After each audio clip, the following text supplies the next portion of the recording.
할렐루야. 오늘도 함께 예배한 우리 모든 분들께 하나님의 은혜와 평강이 함께 하시기를 바랍니다. 우리 옆에 분들하고 인사 한번 할까요? 하나님이 우리와 함께 하십니다. 이렇게 인사하겠습니다.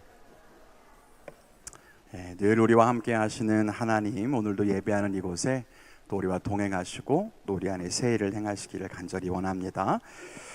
얼마 전에 열렸던 동계 아시안 게임에서 쇼트트랙 경기에 중국 선수로 참가한 선수가 있었는데, 이 선수는 2020년도에 한국에서 귀화한 선수였습니다. 이번 아시안 게임에서 이 선수가 메달을 따게 됐는데, 시상대에는 그럼 어느 나라 국기가 올라갔을까요? 태극기가 아니라 중국의 오성홍기가 올라갔지요. 그 선수의 귀화의 과정이 옳으냐 그르냐 이런 걸 말씀드리려는 건 아니고요.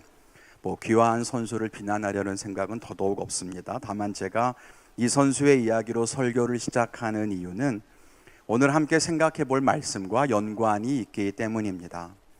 이 선수는 대한민국에서 태어나서 우리나라에서 성장했고 2020년 이전까지는 태극기를 걸고 대회에 나갔던 대한민국의 국가대표였습니다.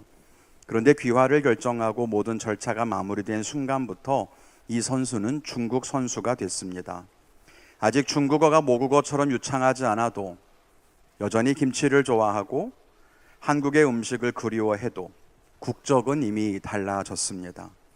아무리 좋은 성적을 거두어도 태극기를 올릴 수는 없습니다. 자기의 마음대로 되는 일은 아닐 거예요.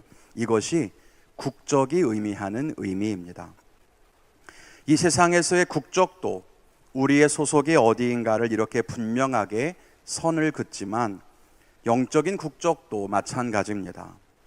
성경은 우리에게 하나님의 나라에 속한 사람인지 세상에 속한 사람인지 구별해야 한다고 이야기합니다. 세상에서는 이중국적이 허용되는지 모르지만 영적인 세계에서 이중국적은 없습니다. 하나님의 나라에 속하기도 하고 동시에 세상에도 속하는 경우란 없습니다. 우리의 소속은 둘 중 하나예요. 하나님의 나라에 속한 사람은 하나님의 백성이라고 일컬음 받을 겁니다. 그래서 성경에서는 우리의 소속에 대해서 많이 강조합니다. 오늘 말씀에는 목자와 양이 등장하는데요, 예수님이 목자이시고 우리는 그의 양이라, 이런 비유는 성경에 참 많이 나오죠. 요즘에는 목축을 하는 사람들이 자기가 기르는 가축에게 전자칩을 심기도 해서 자기의 소유인지 아닌지를 표시하는데, 옛날엔 그런 기술이 없었을 거잖아요. 그렇지만 자기의 양과 자기의 소, 자기의 가축을 구별하는 방법이 나름대로 있지 않았겠습니까? 많은 유대인들이 목축을 하고 서로 우물에서 물을 길러다가 가축을 먹이려면 서로 가축이 섞여버리면 안 되니까 분명히 무언가 방법이 있었을 거예요. 목자는 어떤 양이 자기 양인지를 압니다. 그런데 놀라운 건 오늘 말씀 가운데는 양들도 자기의 목자를 안다는 것입니다. 그렇게 양의 주인인 목자와 목자의 소유인 양이 함께 연결되어 있는 것입니다. 우리도 그렇습니다. 우리는 예수님이 기르시는 양입니다. 우리는 하나님께 속해 있고 하나님의 소유입니다. 하나님은 우리가 하나님께 속한 자임을 아시고 우리를 인도하십니다. 그것을 일컬어 우리가 하나님의 백성이라고 말하는 것입니다.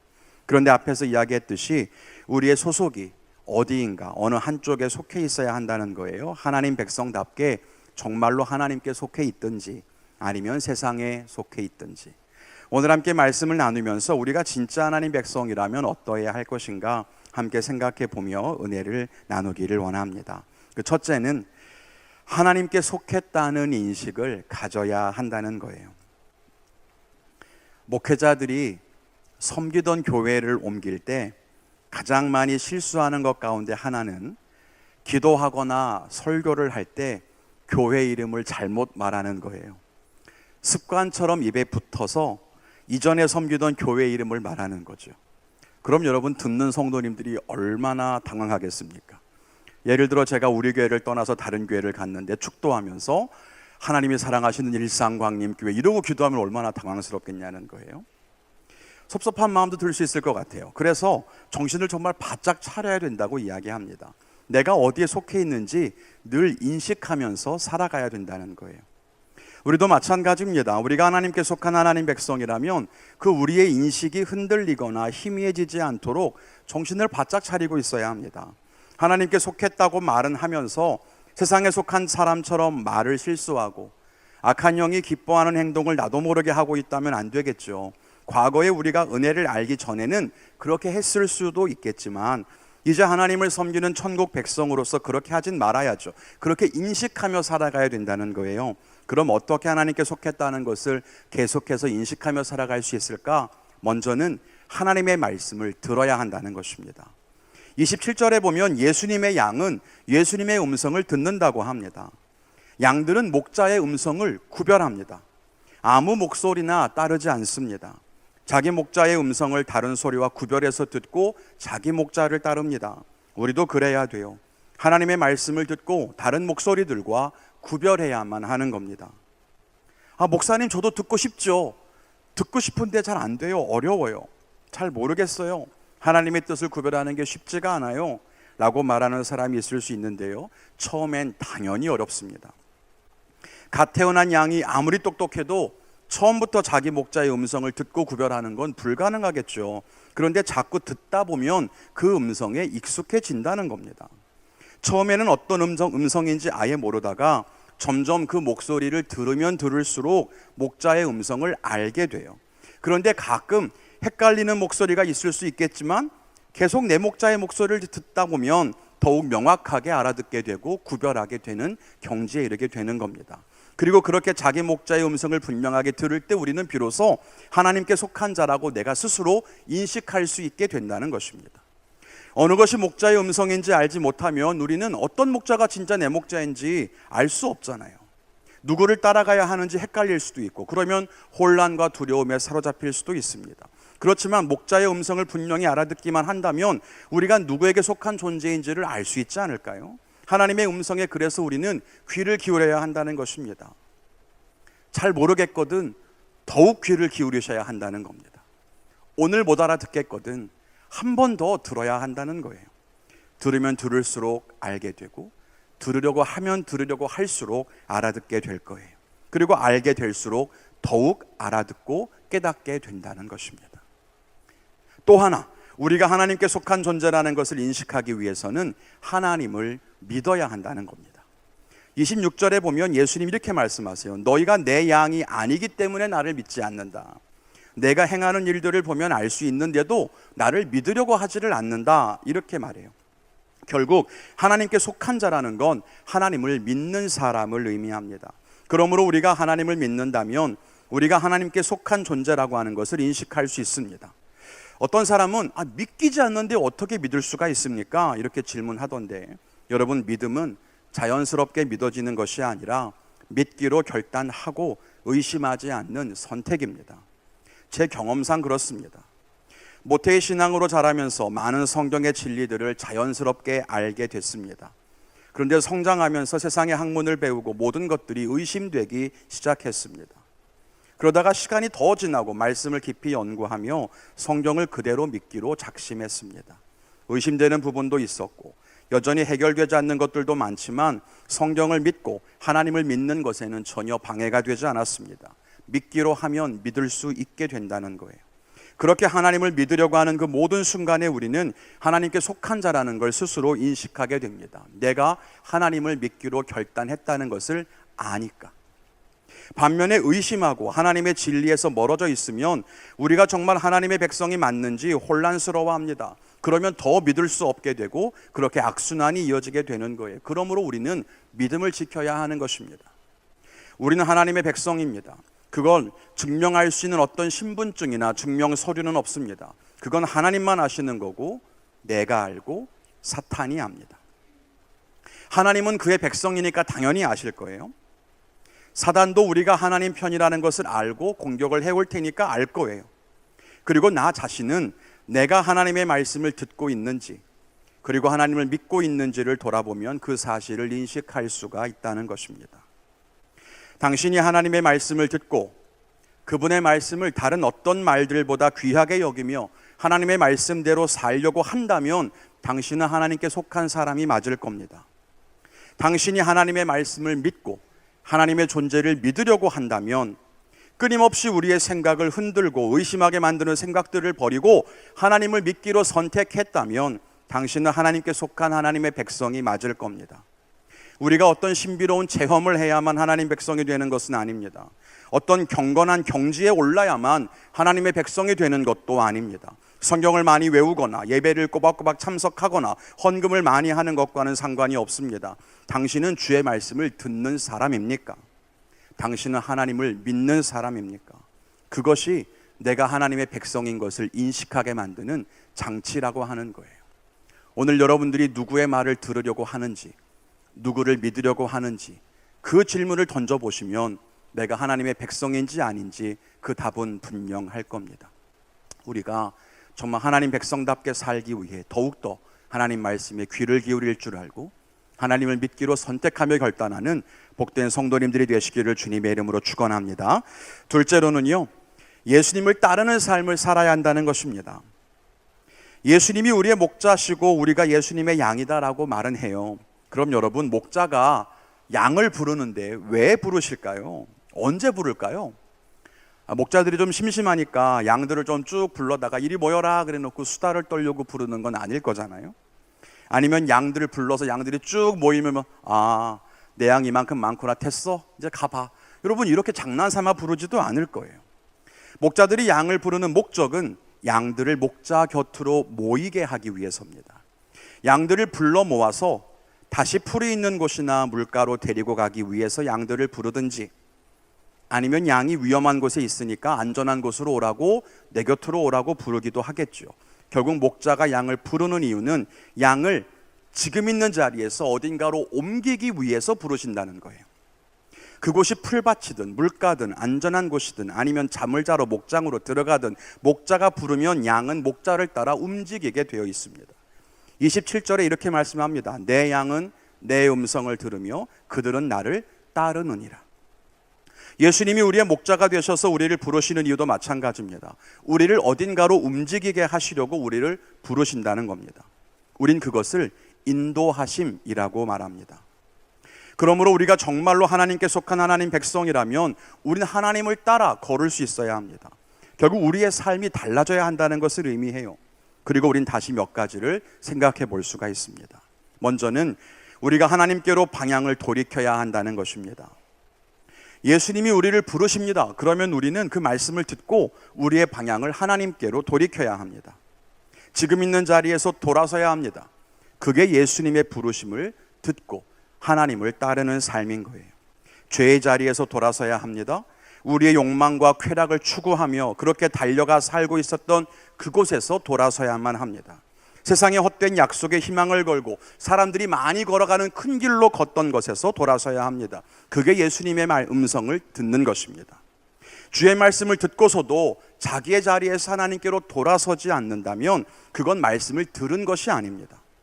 하나님께서 음란의 죄를 짓지 말라고 하시면 그 죄에서 돌아서서 다시는 그 죄를 짓지 않기 위해 자리를 옮겨야 되는 거지, 계속 그런 죄를 짓고 있으면서도 아까 말씀하신 거 들었어요, 그런데 가기가 싫어요, 가려고 하는데 못 가겠어요 라고 말한다면 여러분, 그게 하나님 음성을 듣는 걸까요? 아니잖아요. 결국 하나님의 말씀을 듣고 그분의 뜻대로 산다는 건 삶의 자리를, 삶의 방향을 하나님께로 옮겨야 한다는 겁니다. 방향을 바꿔서 하나님을 보고 지금 있는 자리에서 떠나 하나님이 계신 곳으로 옮겨가야 하는 겁니다. 세상으로부터 구원받은 사람을 가리켜 성도라고 부르는데 그렇게 불려나온 사람들끼리 모인 그 모임을 가리켜 교회라고 합니다. 그러니 우리가 아직 삶의 자리를 옮기지 않았다면 우리가 어떻게 하나님 백성이라고 할 수 있겠어요? 우리의 마음은 계속해서 옛날 자리로 돌아가려고 하겠죠. 그러나 하나님 음성을 들으면 다시 하나님께로 맞추고 다시 하나님께로 나아가고 다시 우리의 삶의 자리를 옮기는 게 하나님 백성답게 살아가는 길이라는 거예요. 또 하나, 둘째로는 예수님이 걸어가신 곳으로 함께 가야 한다는 겁니다. 이제 목자가 양들을 쭉 불러요. 그리고 이제 가야 할 곳으로 갑니다. 목자가 앞에 가든지 아니면 뒤에서 양을 이렇게 몰면서 가든지 양은 목자와 함께 움직입니다. 여러분, 그런 그림을 이렇게 좀 그릴 수 있지 않겠어요? 우리도 그렇습니다. 예수님이 우리에게 말씀하시면 우리도 예수님이 가는 곳으로 함께 걸어가야 한다는 겁니다. 그런데 예수님이 어디로 가셨냐는 것입니다. 예수님은요, 높은 자리가 아니라 낮은 곳으로 가셨습니다. 그러므로 우리도 스스로 높아지는 곳으로 나갈 것이 아니라 낮은 자리를 찾아가야 합니다. 예수님은 억울한 일을 당하셨을 때 자신의 억울함을 풀고 적들을 짓밟는 쪽으로 나아가지 아니하셨고, 오히려 자기의 억울함을 짊어지고 묵묵히 선을 이루는 방향으로 나아가셨습니다. 그러므로 우리도 억울한 일을 당했을 때 나의 감정과 자존심을 내세워 다른 사람을 공격하며 분열하는 쪽이 아니라, 나는 비록 억울할 수 있겠지만 더 큰 하나님의 선과 하나님의 나라를 위한 쪽을 선택해서 그분이 걸어가신 쪽으로 걸어가야 한다는 겁니다. 예수님은 능력과 권능이 있었습니다. 그렇지만 로마의 정권을 무너뜨리거나 백성들을 선동해서 자기의 위세를 과시하지 않았습니다. 홀로 묵묵히 십자가의 죽음을 향해 나아가셨죠. 우리도 그래야 한다는 겁니다. 내 편을 만들고 내 목소리를 높이는 쪽이 아니라 나는 죽고 하나님의 뜻이 이루어지는 쪽을 향해 나아가야 돼요. 그게 진짜 하나님의 백성들의 모습이라는 겁니다. 끝으로 셋째는 예수님 말씀하신 대로 살아야 한다는 거겠죠. 하나님 말씀인 성경은 우리가 살아야 할 삶의 지침이 됩니다. 하나님이 우리에게 말씀하실 때는 그 말씀을 귀로만 들으라고 하신 건 아니에요. 머리로 생각하고 이해하라고 하신 것도 아니고 가슴으로 느끼라고 하신 것도 아닙니다. 그러므로 하나님의 말씀을 이성적으로 접근해서 이해하기만 하는 것도, 하나님 마음을 느끼며 울먹이기만 하는 것도 중요하지 않습니다. 하나님 말씀을 들었으면 행동해야 한다는 겁니다. 그것이 말씀대로 사는 것이고요, 그게 하나님을 따르는 길인 겁니다. 사랑하라고 하시면 사랑해야 하는 겁니다. 포기하라고 하시면 포기해야 하는 겁니다. 그런데 삶의 변화는 아무것도 없이 그저 하나님을 찬양하고 예배하면 그게 하나님의 뜻대로 사는 것이라고 착각해서는 안 되는 거예요. 교회 안에만 갇혀서 하나님을 찬양하는 데에만 힘쓰고, 교회 안에서 봉사하는 데에만 힘쓰고, 세상 속에서는 삶이 하나도 달라지지 않는다면 그게 어떻게 하나님의 말씀을 따르는 삶이겠습니까? 오히려 우리가 하나님의 백성이냐 아니냐라고 하는 건 교회 안에서가 아니라 세상 속에서 판가름 날 겁니다. 그런데 삶 속에서는 말씀대로 살지 않으면서 그저 어떻게든 예배만, 교회 봉사만 그렇게 해서 하나님을 기쁘시게 하려고 하니까 우리의 삶이 교회와 분리된다는 거예요. 교회에서와 세상에서의 삶이 분리되고 일상과 예배의 간극은 점점 더 벌어집니다. 그리고 우리 스스로 자신의 이중적인 모습을 느끼면서 괴로워합니다. 그러므로 우리가 영적으로 괴로워하는 이유는 예배에 실패하기 때문도 아니고 은혜가 부족해서도 아닙니다. 말씀대로 살지 않기 때문이라는 거예요. 그래서 괴로운 거죠. 우리 청년들과 성도님들이 정말로 하나님 말씀대로 살아가는 복된 주님의 백성들 되시기를 주님의 이름으로 간절히 축원을 드립니다. 그게 목자를 따라가는 양의 삶이고 하나님의 백성으로서의 모습이라고 하는 거예요. 이제 말씀 맺겠습니다. 예배팀은 나와서 찬양과 기도를 준비해 주시기를 바랍니다. 이사야 43장에 보면 이런 말씀이 있습니다.